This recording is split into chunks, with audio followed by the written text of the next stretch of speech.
Alright, here we go. Hello humans. Vlog number 3. Found me some quiet space. Okay, on a side note, before I get into my topic on this one, I had a great conversation with a friend of mine yesterday. Very good friend of mine, lifelong friend. And I asked him if he would join me on a video blog next weekend when he's in town, because he has great information. He's a brilliant mind, and he needs to get his ideas out, because seriously, he's phenomenal in his thinking. And he was reluctant because he felt hypocritical. He has great ideas, however, he feels that he doesn't live 100% of the time on path. And we talked about it for a while. I said, man, so do I. I said, I feel very hypocritical in things that I talk about because I'm human and I don't stay on path 100% of the time. But the world needs you now, not when you're perfect. Great quote, love it, and that's the way of it.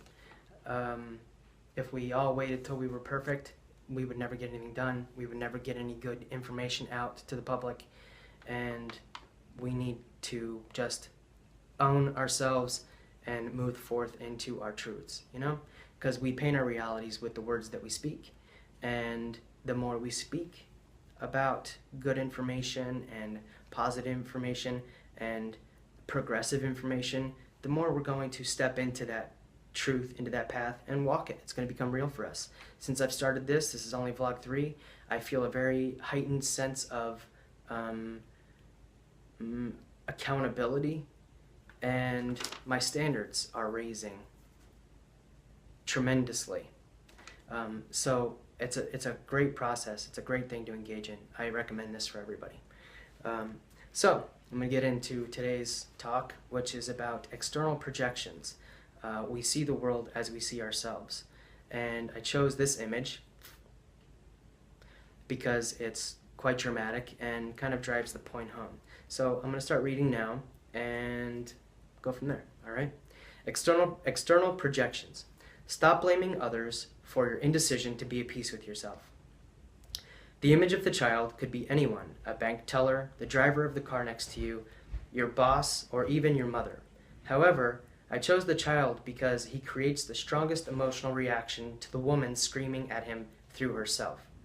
Just about everything anyone says is an external projection of what's going on within the individual.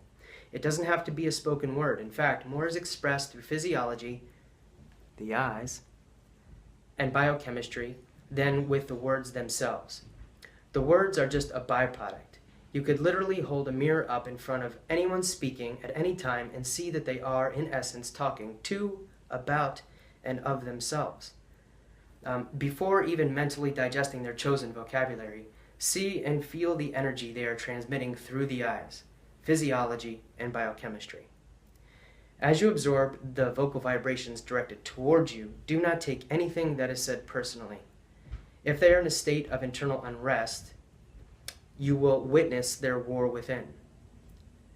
They could attempt to ridicule you for something you're wearing or the way you did your makeup. They may find fault in the way you are eating or the way you drive your car.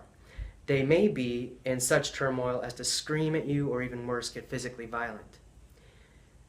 Avoid this if you can, and remember, do not take it personally. It's not about you. It's about them, always. They are taking, ridiculing, or screaming at you through the reflection of themselves. Side yet very important note, if you are the negative projector, until you get a grip on yourself, leave the kids out of it, leave them alone. They are innocent and cannot defend themselves effectively. I personally have been guilty of it. When you're stressed out and you're maxed out, at the end of the day, who do you take it out on? The innocent ones. The ones with all the energy that are just excited to see you. You're spent, you're wiped out. But they don't deserve that. They didn't ask for it, So we need to really check ourselves when it comes to the kids. Again, this isn't an entry on child abuse. I made a point to address that because of the image I chose to compose. On the other hand, if you are engaged in conversation with someone who is at peace with themselves, you will find the encounter to be pleasant. Even if there is disagreement, it will be addressed and dismissed gracefully. They will not take anything personally, and their external conversation, biochemistry, and physiology will be at ease as they are within. Truth and honesty will flow freely from them, and you will feel it. They do not gossip or ridicule. They are compassionate and solution-oriented. Side note, I don't like the word compassionate anymore. I prefer empathetic. We'll get into etymology later.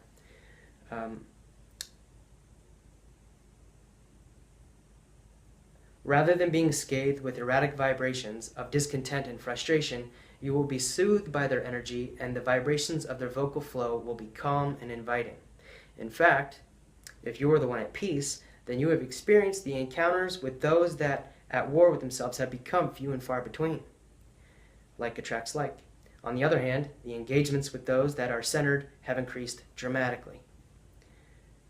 You may have even experienced those that come into your presence with egoic sword in hand, ready to fight, ready to battle, have arrived in a state of surrender.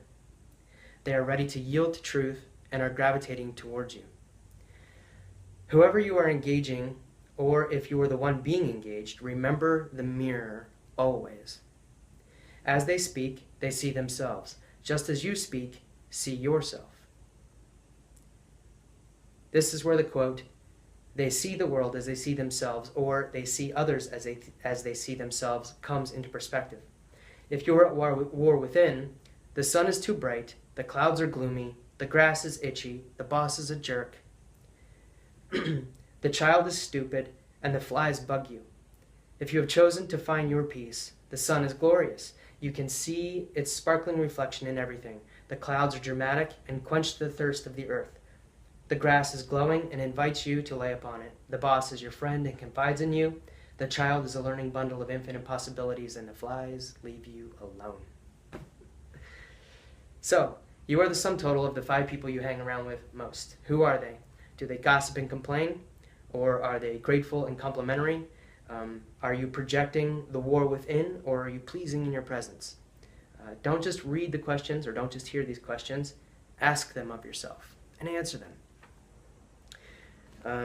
So I'll end it with an excellent quote by Mark Twain. I love it because I'm quite critical about language, choice of language, the words we use, how we express ourselves with language. I pay close attention to it, particularly in myself.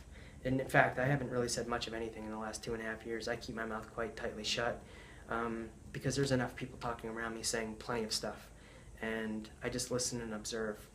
But this is where that's different. I'm now expressing myself and the things I've observed and the things I've learned over the last 2.5 years. I'm revealing it. So, Mark Twain. I love this quote. It's fantastic, and it just strikes home. No pun intended. The difference between the right word and the almost right word is the difference between a lightning bolt and a lightning bug. Awesome. So, until next time, thanks for watching, and I'll see you tomorrow, hopefully. Good